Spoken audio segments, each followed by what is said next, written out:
escrevendo esta obra. Hoje, os discípulos de Cristo, a igreja que está em movimento, ela segue em frente, ela segue na presença de Deus, segue uma igreja pujante, cheia da graça, do poder, e ela avança dia a dia na presença do Senhor, o Todo-Poderoso. Amém, igreja? Então Deus seja louvado. E ele não preocupava com nada aqui. O negócio dele era o céu, era a eternidade.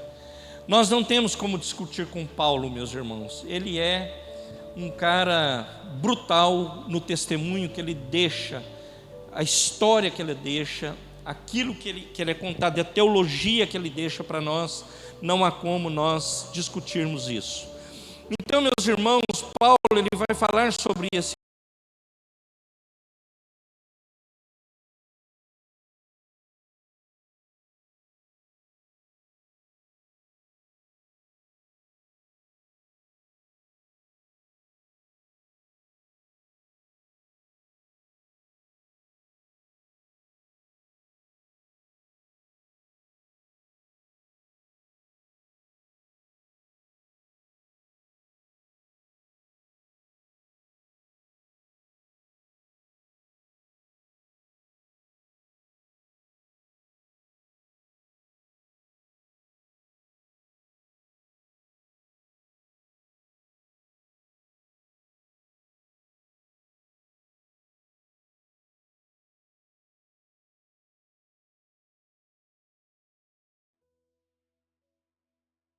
reino, sobre essa motivação dele, sobre o seu maior tesouro.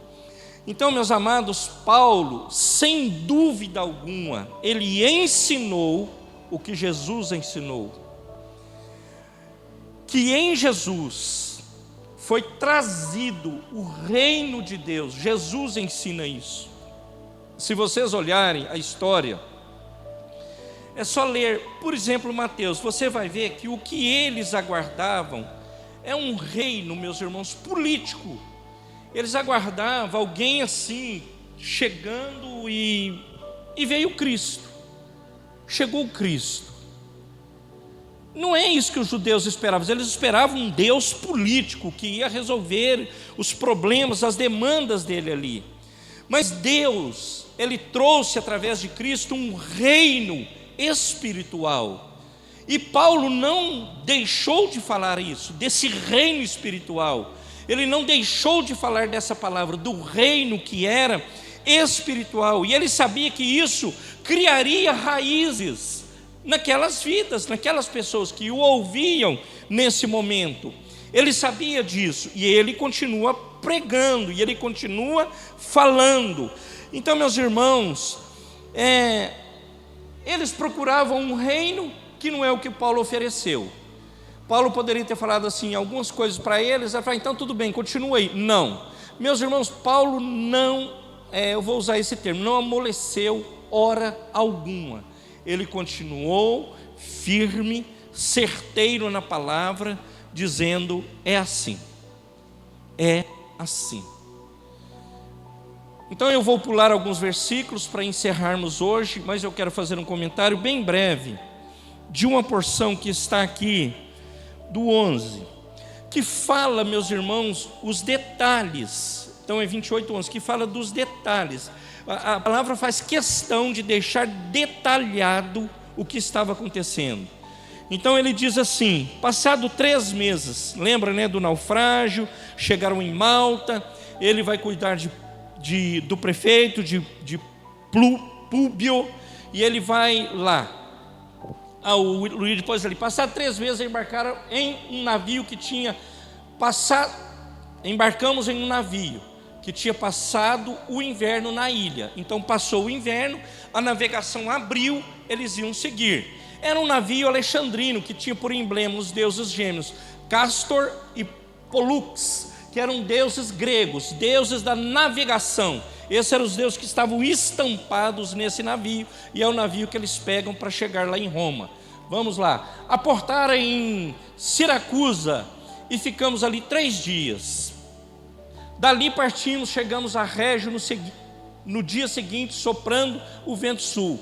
Prosseguimos chegando a Puteoli no 2º dia. Ali encontramos alguns irmãos que nos convidaram a passar uma semana com eles. Depois fomos para Roma, o outro varão. Os irmãos dali ouviram falar que havíamos chegado e vieram até a praça de Ápio e as 3 vendas para nos encontrar. Vendo-os, Paulo deu graças a Deus e sentiu-se encorajado. Só esses 2 versículos, o 11 e o 12. Eu quero ressaltar com vocês Paulo deixando esses detalhes da importância dele se encontrar com os irmãos. A palavra fala assim, o outro, põe o 11, o 12. Não é, quando fala que eles encontraram ali, então acho que é o anterior. Deixa eu ler aqui.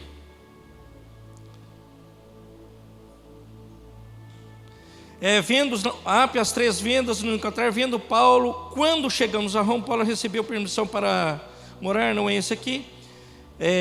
Estávamos chegando, vieram à praça de Ápio, 3 vendas, graças a Deus, sentiu-se encorajado.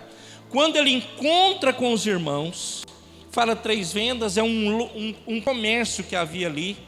Então ele fala das 3 vendas, então vamos trocar hoje por um centro comercial. Então era o centro comercial e ele encontra com os irmãos, e ele encontrando com os irmãos, a palavra fala, Paulo deu graças a Deus e sentiu-se encorajado. Por que a Bíblia fala isso? Precisava falar isso aí? Porque a Bíblia, meus irmãos, ela vai nos ensinar vírgula por vírgula.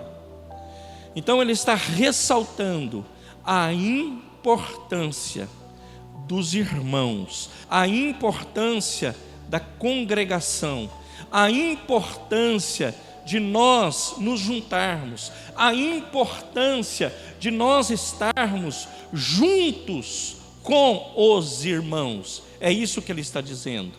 Então eu e você precisamos olhar para a palavra com essa certeza, precisamos olhar para a palavra com a certeza de que Ele é o que nos abençoa, e que quando ele esteve ali com os irmãos, a palavra fala que ele saiu dali encorajado, porque a presença dos irmãos fez bem para ele. Irmãos, a igreja do passado, eu não, parece até que eu sou muito velho, né? Não sou. Meus amados, a igreja passada, ela tinha essa preocupação. Lembra que nós aprendemos domingo passado lá em Atos, capítulo 2 e 3? Eles perseveravam, eles partiam pão, eles tinham tudo em comum. Havia preocupação mútua do irmão um para com o outro. Não era uma igreja, meus irmãos, de faz de conta, entendeu? Não era isso. Era uma igreja real, que se preocupava. Aí o que acontece? Essa igreja, dia a dia, Deus enviava pessoas, e ela prospera, e ela prospera, e ela prospera, e ela prospera, e ela prospera. Então Paulo, ele sente-se encorajado quando ele encontra com os irmãos. Isso é top demais, irmãos, porque hoje nós muitas vezes evitamos até estar com irmãos. Seja verdadeiro. Eu falo, ontem nós nos encontramos com um casal amigo, e eu falei, bem, eu estou cansado, acabado, mas tem hora que eu tenho que ir, porque é importante, porque faz bem para nós e faz para eles, porque é bênção. Então, meus amados, eu só queria fazer essa parte. Nós não vamos ler todo o texto, como eu disse, mas vamos ler a partir do 23. Então Paulo não veio trazer um reino político, ele veio trazer um reino espiritual, e ele mostrou aquilo que Jesus mostrou, pregou, ele ensinou. Então, Luíde, o 23 até o 31, nós vamos ler o texto, depois eu falo versículo a versículo.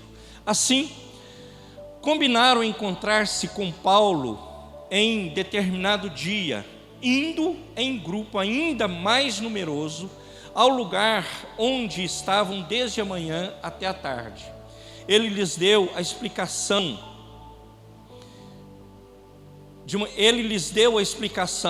e testemunhou do reino de Deus, procurando convencê-los a respeito de Jesus, com base na lei de Moisés e nos profetas. Alguns foram convencidos pelo que dizia, mas outros não creram. Alguns foram convencidos, mas outros não creram. Discordaram entre si mesmo e começaram a ir embora, depois de Paulo ter feito esta declaração final. Bem, que o Espírito Santo falou aos seus antepassados por meio do profeta Isaías. É top isso aí. Vá a este povo e diga, certamente vocês ouvirão, mas jamais entenderão. Certamente vocês verão, mas jamais perecerão. Isaías tinha falado isso aí, centenas de anos antes. Muito antes, e o texto é tão claro. Pois o coração deste povo se tornou insensível, de má vontade, ouviram com os ouvidos e fecharam os olhos. E se assim não fosse, poderiam ver com os olhos, ouvir com os ouvidos, entender com o coração, converter-se e eu os curaria. Portanto, quero que saibam que esta salvação de Deus é enviada aos gentios e eles a ouvirão. Gentios eram os não-judeus, os que não eram judeus eram gentios. Então Paulo vai falar essa igreja gentílica. Nós aprendemos muito lá a igreja que está em Roma.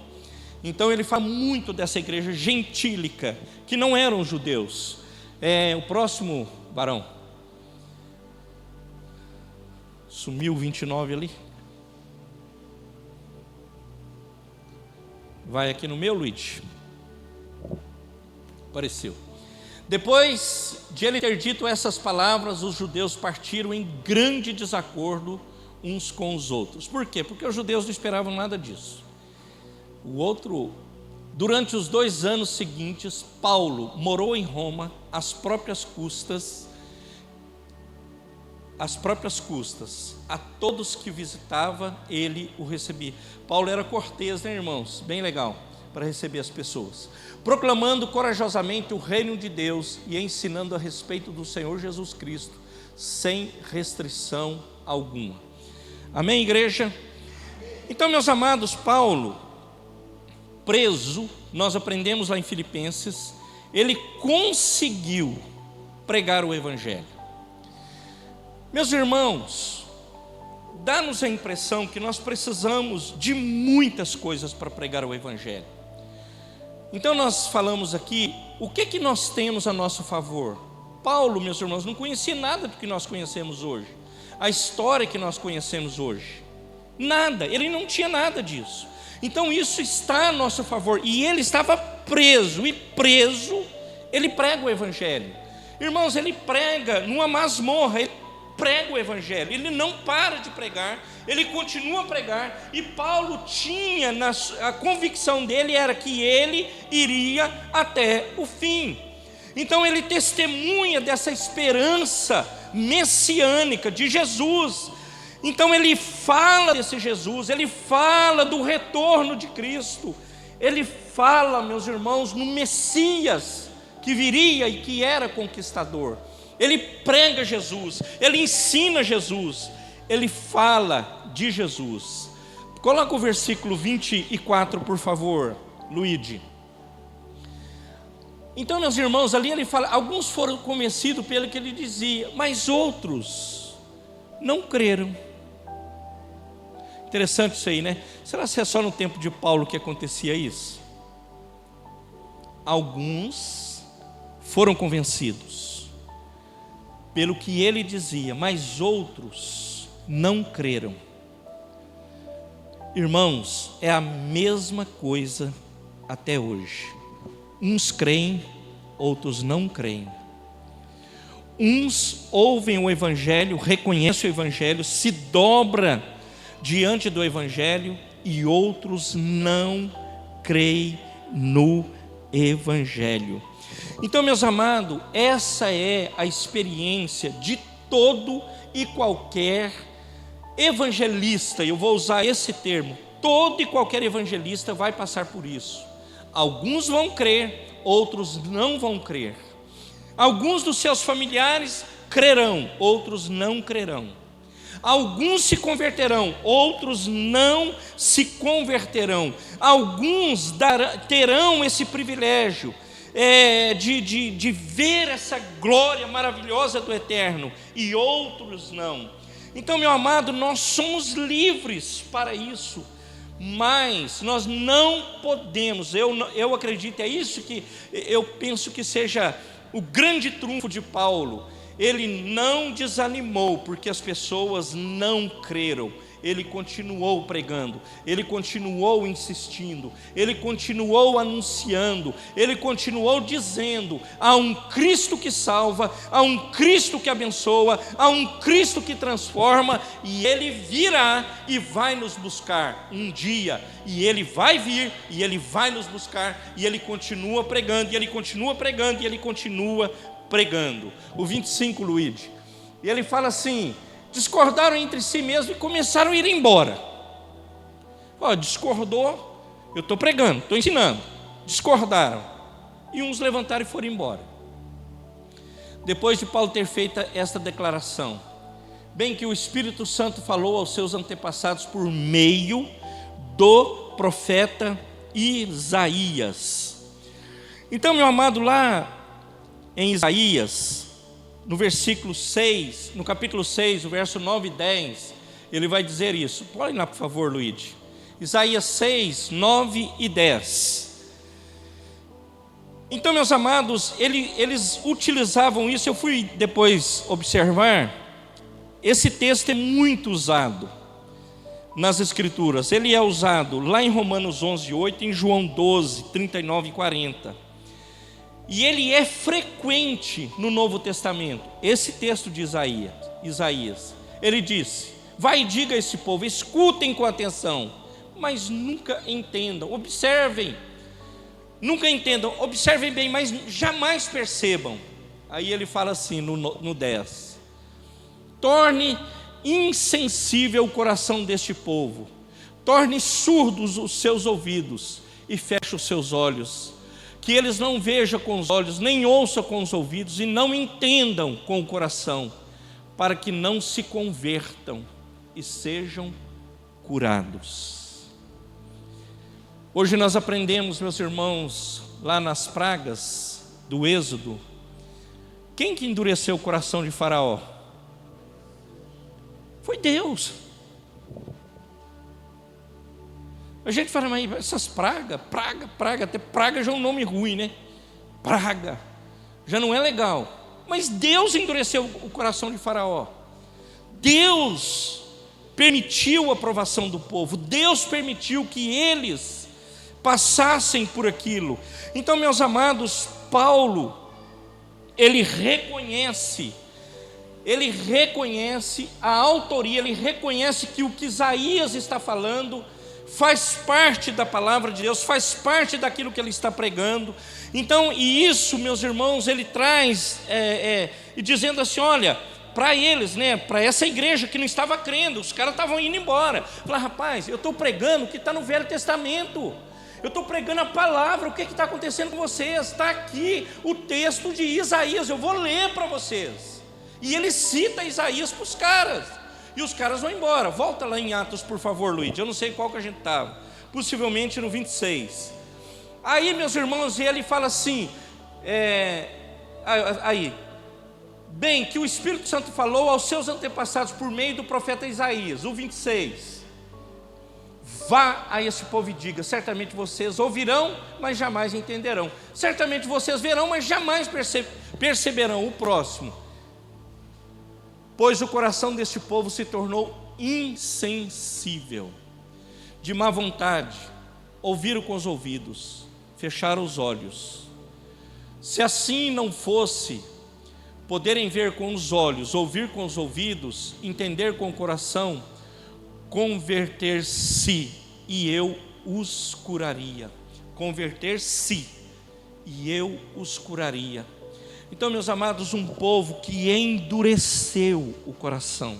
Nós lemos nos versículos anteriores. Ele pregou, os caras levantaram e começaram a ir embora. deixaram Paulo lá. Aí ele fala assim: por que vocês, eu imagino, né, essa é a minha versão, por que vocês estão indo embora? Ah, mas o que você está pregando? Ah, não, então peraí, você está vendo que eu estou pregando aqui é Isaías, e ele cita o texto, está aqui, é isso aqui, é sobre isso que nós estamos falando. O 28, aí ele vai falar agora aos judeus: portanto, quero que saibam que esta salvação de Deus é enviada aos gentios, e eles a ouvirão. Então ele está falando da igreja gentílica. A igreja gentílica era os não judeus. Então não havia acepção de pessoas, ele não tinha ele não fazia essa divisão, ele não separava, ele falava assim: ó, quero que saibam que esta salvação de Deus é enviada aos gentios, e eles a ouvirão, eles vão ouvir. Aleluias, glória a Deus por isso. Então, meu amado, Paulo se dirige em particular aos judeus que se recusam a ouvir, que se recusaram a ouvir. Então, meus amados, ele volta aos judeus que falaram: não queremos ouvir esta mensagem. Esta igreja gentílica, que era os não judeus, eles recusam a ouvir, e ele fala: os gentios ouvirão, e eles se converterão, e ele fala que aquele que ouve, Deus os sarará, Deus os abençoará, Deus cuidará deles para a glória de Deus Pai. Amém, igreja? O 29, gente boa. Depois de ele ter dito isso, essas palavras, os judeus partiram em grande desacordo uns com os outros. O Paulo achou que ele estava assim: rapaz, eu estou pregando palavras, esse negócio aqui vai dar certo demais, vai dar bom demais. Mas o negócio não estava dando bom. Está ali, ó. Depois de ele ter dito essas palavras, os judeus partiram em grande desacordo uns com os outros. O 30, varão. Por 2 anos inteiros, Paulo permaneceu na casa que havia alugado e recebia todos os que iam vê-lo. 2 anos inteiros, Paulo permaneceu na casa que havia alugado e recebia todos os que iam vê-lo. Voltando à história, Paulo está preso em Roma. Ele podia alugar uma casa, ele aluga uma casa, vai para uma casa com a tropa de elite dos romanos, dos soldados romanos. E esses soldados trocavam o turno, ele não. Ficava um soldado com ele, diuturnamente tinha um com ele.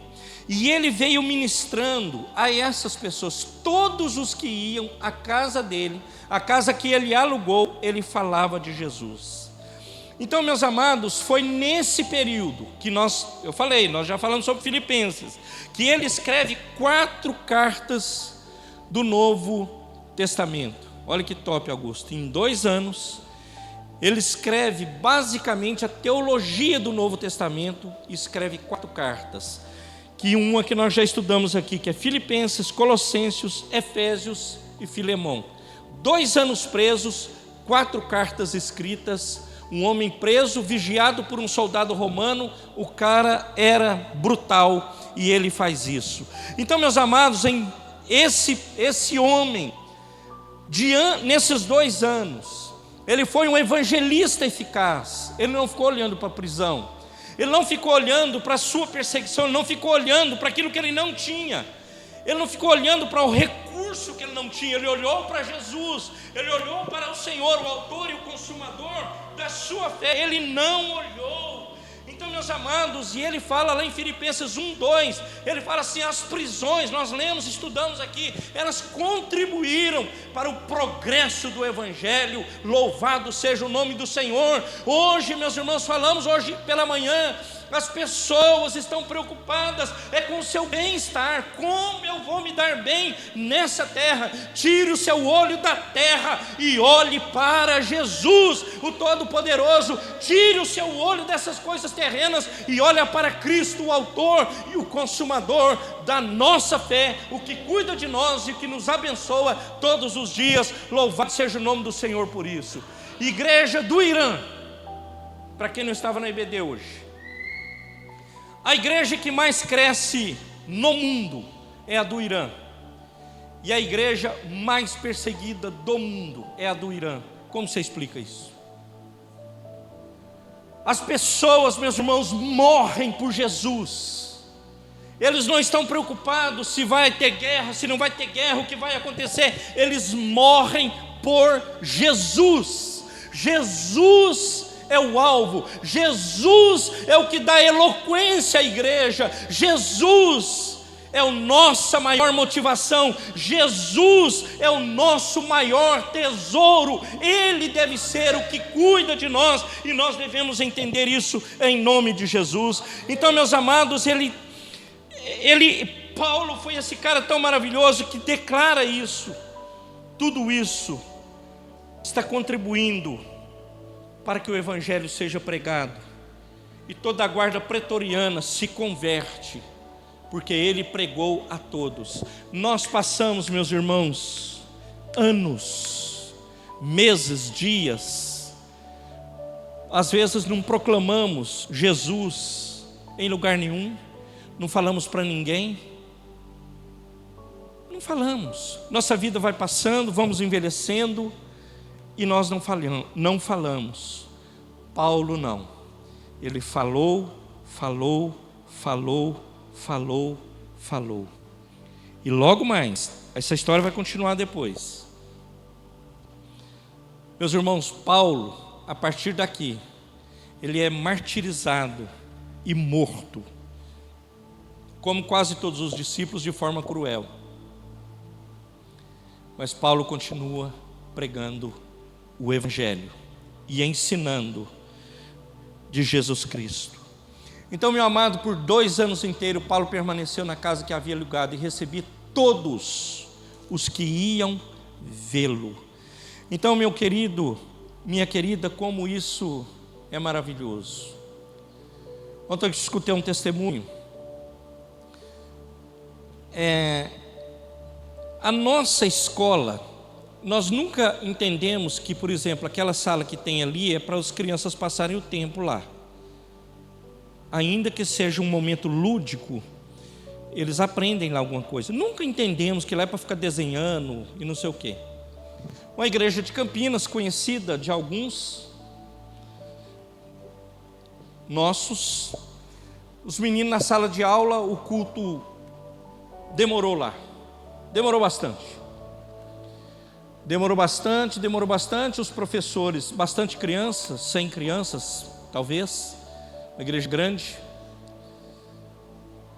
E acabou, quem estava cuidando das crianças disse assim: olha, acabou como é que nós vamos fazer com esses meninos? Menino come toda hora, antes do culto, depois do culto, na hora do culto, toda hora eles estão comendo. Ela olhou para o culto já tinha mais de 2 horas, e eles viram que o negócio acho que ia demorar. É aquela, João, que o menino falou para nós, que às vezes o louvor é 2 horas. E o povo lá, firmeza. Tem gente que não aguenta nem meia. Aí, acabou lá, o menino com fome. E aí? Aí o menino, um deles sacou um Doritos lá, um negócio desse. Fandangos qualquer, não o grande, o médio, e disse assim: vamos dividir isso aqui. A professora olhou para ele e falou assim: guarda isso aí, moço, isso aqui vai dar briga. Vai dar briga. Não, vamos dividir o fandango, sei lá, esses cachorritos aí. Aí pegou o negócio, o menininho na hora falou assim com a mulher, com a professora, falou assim: mas não é Jesus que falou que ele multiplica o pão? Isso é recente, viu? Não é história antiga, não. Jesus não falou que multiplica o pão? A professora: pô, esse cara Está de brincadeira comigo, não? Agora, olha a importância de nós ensinarmos, meus irmãos. Não ficar passando tempo ali, contando historinha ali. Ainda que seja lúdico, mas ensina a palavra. É o que nós prezamos. Aí a moça foi desafiada, pegou o fandangos lá, vamos orar. Orou, pediu para os catarrentos, faz a fila. Fizeram a fila e foi dando fandango. Trocou a fila, fandango. Trocou a fila, fandango. Trocou a fila, fandango. Alimentou todos os meninos. A mulher, incrédula ainda, foi na padaria, um dia depois, foi lá, procurou o tamanho, não achou, ela achou um maior, comprou, levou, contou um por um. Não tinha 50 fandangos lá. E Deus multiplicou. Naquela sala das crianças, o evangelho foi pregado, a professora foi desafiada e o milagre de Deus aconteceu lá. Meus amados, nós precisamos olhar para o evangelho com essa perspectiva. É isso que Paulo está falando. Por 2 anos inteiros, Deus permaneceu na casa que havia alugado e recebia todos os que iam vê-lo, e ele pau o evangelho nele. Chegava evangelho. Eu não quero saber de Corinthians, de São Paulo, não quero saber de Parmeira, não quero saber disso. O negócio é evangelho. Pregar as boas novas, pregar Cristo, pregar o Senhor. Amém, igreja? O 31 e nós acabamos. Pregava o reino de Deus e ensinava a respeito do Senhor Jesus Cristo abertamente, sem impedimento algum. Olha que top. Pregava o reino de Deus e ensinava a respeito do Senhor Jesus Cristo, abertamente, sem impedimento algum. Então, meus irmãos, o livro está encerrando, eu falei no início, mas a história não. A história ela continua. A história ela continua com os discípulos dele, a história continua com esses irmãos aqui. A história continua com essa igreja aqui, a história continua com esses que têm agarrado-se com o Senhor e tem caminhado com o Senhor. Meus irmãos, o livro ele encerra triunfantemente. A história de Paulo aqui, ela encerra de uma forma triunfante, porque lá em Atos 19, no versículo 21, ele fala assim: eu devo ir a Roma. Ele ora e pede a Deus: eu devo ir a Roma. Roma era a principal cidade do mundo. Era uma cidade que já tinha naquela época, o Coliseu não havia sido construído, mas já havia naquela época mais de 1 milhão de habitantes. E ele disse: eu preciso ir a Roma. Ele entendia a necessidade de ir para Roma, pregar o evangelho. A única coisa que ele não acertou ali, que ele chegaria lá preso. Ele não sabia disso. Ele chega lá preso, mas ele falou: convém que eu chegue em Roma. Meus amados, obviamente o caminho foi difícil, mas Deus respondeu à oração do coração de Paulo, e ele disse: eu vou chegar a Roma. Faz uma pergunta para você mesmo: onde você tem procurado chegar? Você tem orado a Deus para chegar em algum lugar? Para pregar em algum lugar?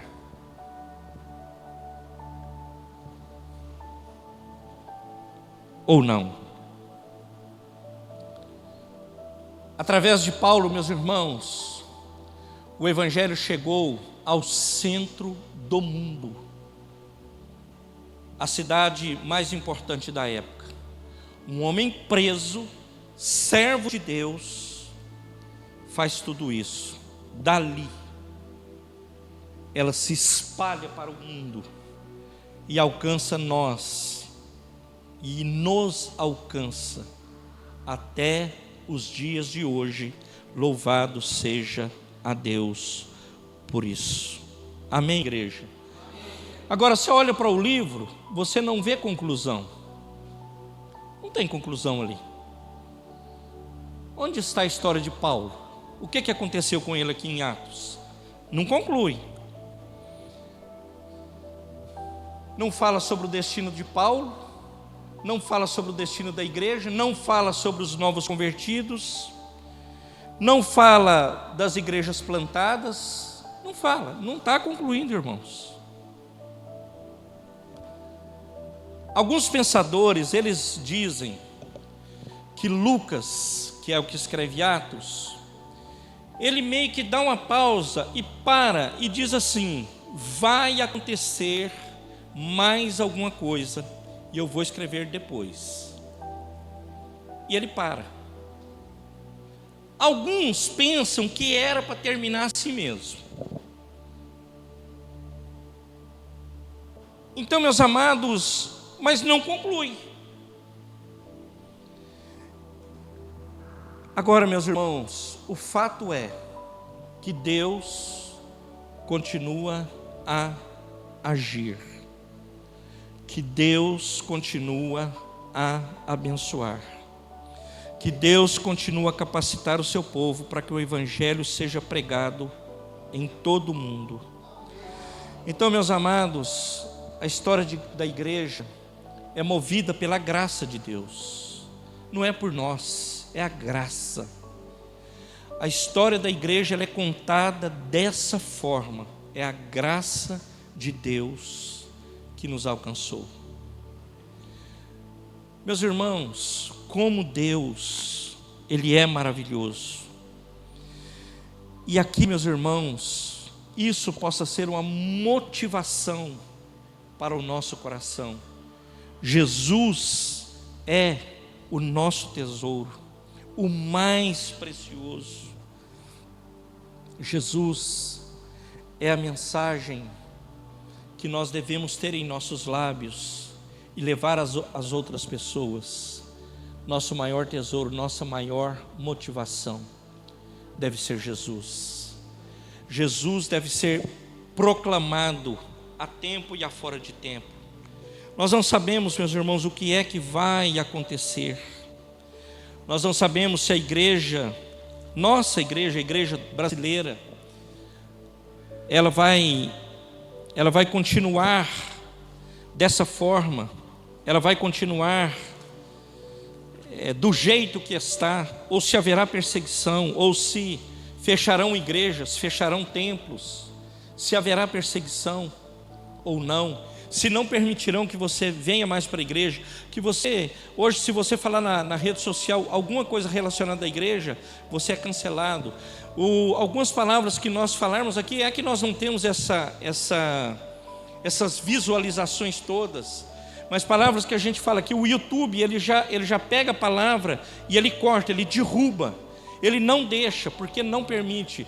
Eu vejo quando eu estou estudando, meus irmãos, que eu faço alguma pesquisa, por exemplo, Deus, a maioria das vezes é minúsculo, Jesus é minúsculo, eles não têm essa preocupação de denegrir a imagem de Deus e das Escrituras Sagradas.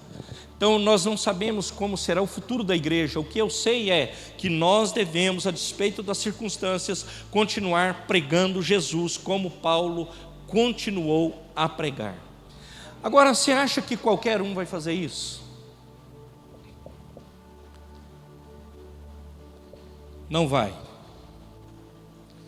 Então, eu conto uma história breve, aplico a palavra e acabo. Davi começa um exército com 400 homens. 400 homens da pior espécie.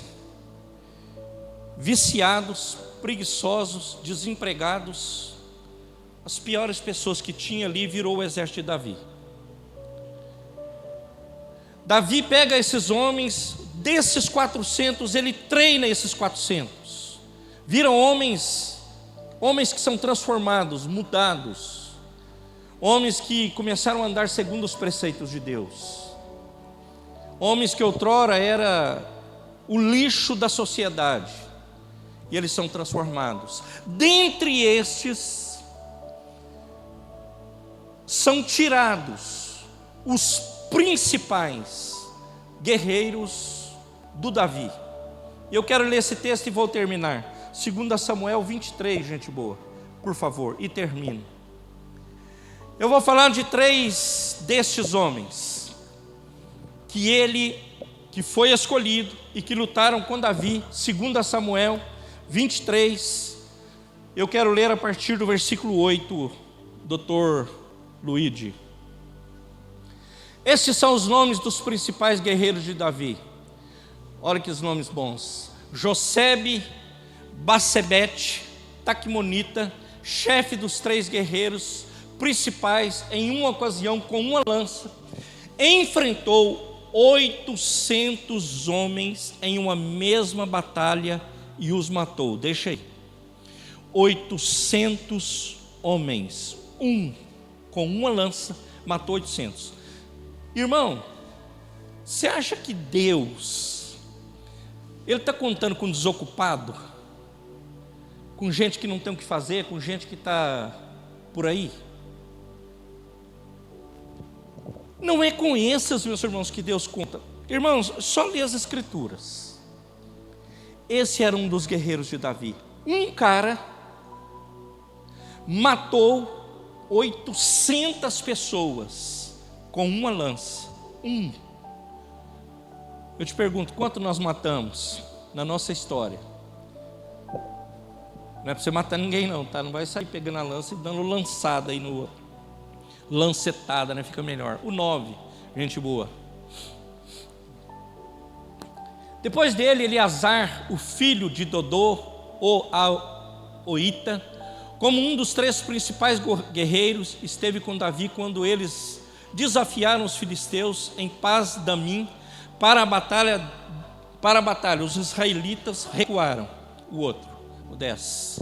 Mas Eleazar manteve a sua posição, feriu os filisteus, até que a sua mão, pelo cansaço, ficou dormente, grudada na espada. O Senhor concedeu uma grande vitória a Israel naquele dia. O exército voltou para onde Eleazar estava, mas somente para saquear os mortos. Irmãos, prestem atenção. O cara, ele matou tanta gente, ele pegou a espada. Pensa na cara desse soldado. A espada agarrou na mão do cara, não soltava. Você sabe o que é isso? Agora você acha, irmão, aí agora eu vou ficar lá, sambarilovinho, youtubinho, e tá tudo bem, eu ouvi aqui um pensamento, e quero uma vitória gigante, Deus, quero ela. Eu quero ver, quer ver. Olha quem luta, irmãos. Olha quem luta. Luta em oração, luta em jejum, luta na santificação, na purificação. Falei hoje de manhã, eles ouviram. Não luta, meus irmãos, com holofotes. Falamos lá, né, dona Joelma? Eu gostava da musiquinha. Cantávamos lá no passado, tinha um ponto de pregação, nós cantávamos. Eu pedi a dona Teresa Malaquias, para cantar Ananias. Não é a do Joaquim. Aí eu pedi a ela para cantar. Como que ela chama? Teresa o quê, Joaquim? Ananias, hein? Aí eu pedi ela para cantar. Irmãos, falava assim: eu pedi, não é erro dela. Eu estou confessando o meu pecado. A minha vitória tem sabor de mel. Deus vai colocar um palco para o meu inimigo me ver. Pelo amor de Deus. Onde está isso? Na Bíblia. Me mostra. Eu vou subir no palco e Deus vai me mostrar para o meu inimigo. Que palco!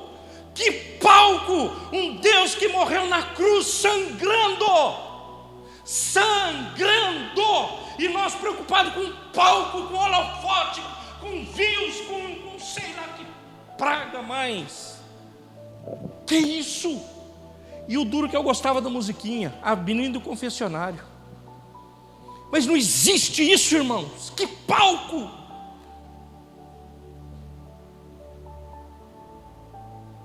Hoje estão preocupados. Outro dia a moça me contou de uma igreja lá em Mojimirim. Viajamos com ela para a Turquia, a bispa lá, sei lá o que ela é. O músico chegou atrasado, falou: você não toca não, gente boa. Não toca, chegou 20 minutos atrasado, 15, não toca. Ele pegou ele e a turma dele e foi embora, largou a igreja lá. 20 minutos chamaram a atenção dele, porque não aceita. Por quê? Palco, luzes. E aí vai.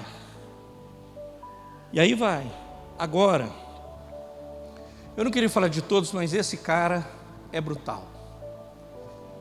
Vai nele ali, gente boa, no 11. Esse é brutal. Esse aqui, meus irmãos, nós devíamos estudar e falar dele. Depois dele, Samá, filho de Agé, o Ararita. Os filisteus reuniram-se em Lei, onde havia uma plantação de lentilha. O exército de Israel fugiu dos filisteus. O próximo, gente boa. Mas Samá tomou posição. Tomou posição. Deus está procurando crentes que tomem posição. Eu estou posicionado. Esse aqui é dos gigantes de Davi. O que ele está defendendo? Um campo de lentilhas. Os estudiosos dizem que deve ser por volta de 3.000 metros. 3.000 metros, o cara fala assim: eu morro, mas eu defendo esse campo. Não saio desse campo, vou defendê-lo. Em meia plantação defendeu e derrotou os filisteus, e concedeu-lhe uma grande vitória. Ele olhou para o campo de lentilhas e disse: isso aqui ninguém tasca. Sozinho o cara toma uma posição, tomou posição no meio da plantação, defendeu-a e derrotou os filisteus. O Senhor concedeu-lhe uma grande vitória. Um vence 800, o outro garra com aquela espada e morre, e aquela espada não sai da mão do cara. E o outro vai para o campo de lentilhas, meus irmãos, que era... Você conhece lentilha? Eu já ouvi essa palavra num negócio de casais, e eu ganhamos lá um saquinho de lentilha, acho que eu tenho lá em casa até hoje. E aí, meus irmãos, nós não defendemos. Não defendemos a família, não defendemos os filhos. Eu acho que você defende. Não defendemos a terra, não defendemos o campo. Não defendemos. Não defendemos. Então, meus amados, eu estou concluindo dizendo que ser crente é uma das maiores dádivas para a sua vida e para a minha vida. Você ter a certeza da vida eterna é das maiores coisas que pode acontecer com você e comigo, que pode acontecer. Agora eu quero dizer a você: não seja um crente fracote. Não seja o crente que na primeira das tempestades, como aconteceu com Paulo, voltou para trás. Não voltou para trás, mas ele seguiu. Ele poderia ter abandonado o barco. Eu não vou pregar mais nada não. Eu não vou chegar em Roma não, vou pegar outro barco aqui e voltar para trás. Ele foi para Roma, meus irmãos. Chega lá preso e ele prega o evangelho. Agora, a motivação de Paulo, meus irmãos, quando olhamos para o texto, é o tema da nossa mensagem: Jesus, o nosso maior tesouro, a nossa maior motivação. Hoje nós buscamos motivação em tantas coisas e por vezes esquecemos Jesus. Deixamos Jesus distante, não estamos próximos. Ele precisa ser a nossa maior motivação. Ele precisa ser o nosso maior tesouro. Jesus, o nosso Senhor e nosso Salvador. Há pessoas que recebem Jesus, têm Jesus, mas não vivem esse evangelho que Paulo nos ensina.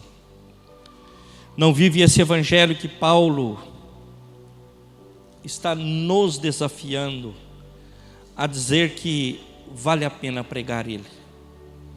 Vale a pena pregar esse evangelho. Vale a pena você dizer que Cristo salva, que Ele vai continuar salvando, mas que um dia Ele nos buscará também e vai nos levar para a eternidade, em nome de Jesus. Então, querido, querida, esteja preparado em todo o tempo. Se Jesus voltar agora, Quando eu me converti, eu comecei a ouvir isso, eu ficava pensando, falei, rapaz, será que eu estou legal? E se ele voltar? Eu ficava pensando naquela época umas bobagens, né? O cara voltar, o cara está vendo novela. Voltar, o cara está fumando. Né? Sei lá. O cara aqui, né? Essas coisinhas boas. Eu pensava, irmãos. E tinha aquilo comigo, né? Eu falei, rapaz, tem muita coisa que nós temos que abandonar da nossa vida.